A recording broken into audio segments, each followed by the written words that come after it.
سلمت.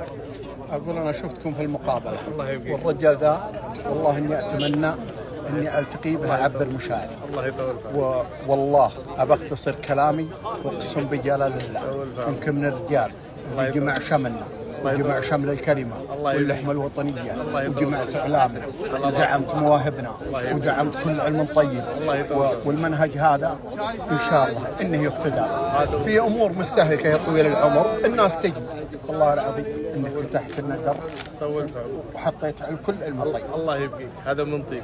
كرمت جاء أيام كثير، كرمت أهل البيت، كرمت إعلامينا، كرمت شعرانا، وجمعت كل مطلق يفعل علم طيب وكرمت. الله يبقيك. هذه شهادات. والله فعلي منك يا وجه الصدق. والله فعلي مثلك وشرواك، الرجل هامه وقامه. والله العظيم انها هذه اشياء احنا نفتخر. والله فعلي والله ومقصرين. يطول. الله يرفع قدرك.